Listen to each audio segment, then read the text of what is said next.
smooth. I got out off the line a little bit better. Moved up where I needed to.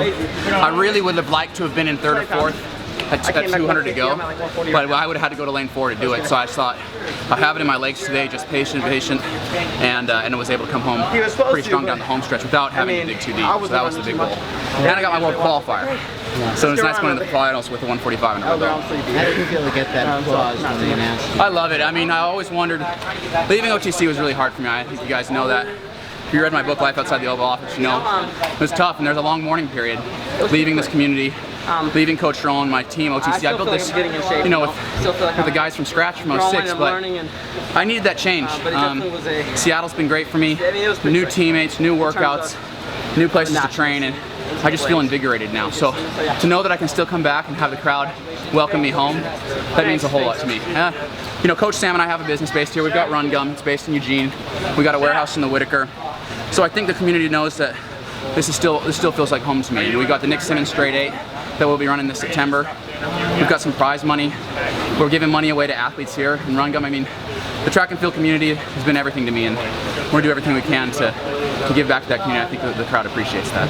Nick, I think you were picked ninth by Track and Field News in the 800 final. Does that motivate you at all? Well, I just beat that then, so that's a good start. I've always said, you know, I typically do better than my ranking when I come into championships because I handle the rounds well. You know, I train for rounds. I don't train to be a one. Well, I don't train for the 800. I train to run 3 rounds of the 800. So in February when I'm doing an 3K and getting my butt kicked by a bunch of collegians, or early season when I'm running a 1500 and getting my butt kicked, it's all about getting to Sunday and running my fastest round at the end of 3 rounds. And here I am running 2 seasons best to get there. So I feel like I'm peaking at the right time. And you said the winner of a preliminary round is the one. The guy who gets through slowest.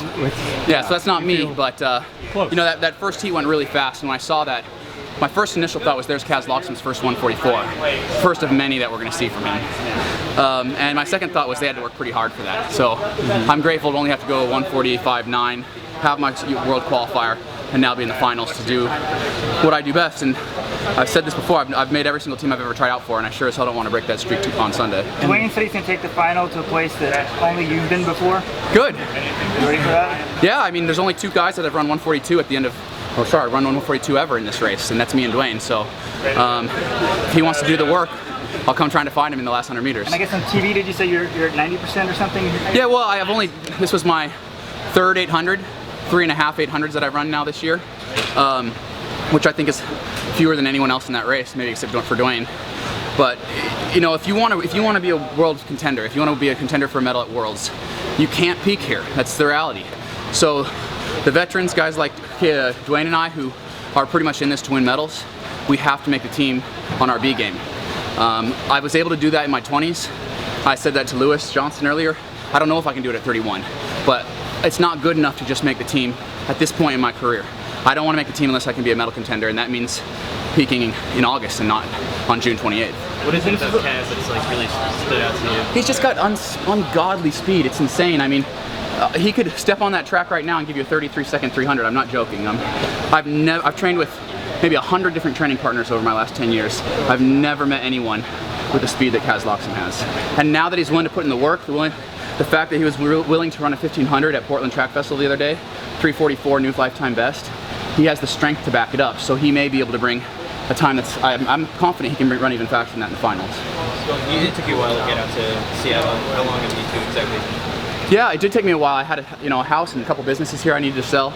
I made Seattle my permanent home a couple months back. But I was training with Kaz all winter. You know, I was coming up to Seattle every other weekend. I was in Flagstaff with the Beast, and now I'm with Kaz every single day. And to have guys like Kaz and Wizzo, I mean, you can't ask for 2 better training partners. I'm very lucky in that sense. You've spoken out against the Oregon Project investigation? I never spoke out against the investigation. I always said they were allegations, and I always said we need to hear both sides of the story. I was disappointed it took us 2+ weeks to hear the other side, but I gotta say that was one of the finest rebuttals that I'd ever read. The exhibits that were presented, the evidence. It's really hard to know what to believe. You got 20 guys on this side and Salazar and a team of lawyers on this side, and I gotta say right now, everything I see, I owe Salazar an apology unless some better evidence comes out. It's a whole lot of he said, she said. And Salazar, he may be a mad scientist, but I haven't, from what I've seen, the evidence that's been presented, I haven't seen any evidence that he's broken any rules yet. I'm also disappointed with the other pros that have no comment on this situation. This is your job, this is your career. I know, and I respect Let's Run for always asking the tough questions, and I always say I'll never say no comment, because this is our job, is to have a comment on this stuff. And what about the, even if doping rules weren't broken, the idea that you got to take all these supplements to be successful? I take a men's 1-a-day multivitamin and some iron, and that's all I take. So I think everybody's got to decide what's best for them and what level of supplementation they're willing to put up with. I wouldn't have fun if I was getting IVs or on an inhaler or anything. This is about seeing what I can do. But what I consider in the right moral code for myself is I can't tell what someone else can consider that. Someone might look at the fact that I train at altitude and say that's an unfair advantage. So there's a governing body whose sole job is to set those guidelines for us, and we play within those guidelines. I have not seen any evidence that Salazar has broken those rules. So I think what is healthy and what I respect so much is the fact that people like the Gouchers and Steve were able to come out and say what they saw. I think transparency is the best thing in this sport, whether it's from an economical standpoint or a clean sports standpoint. Something rubs you the wrong way, say something. And let people exonerate their name or clear the accusations. I think that's what's so healthy about this process. I don't know who's right. We haven't seen all the evidence, I don't think, yet. But I know that this process is great for the sport.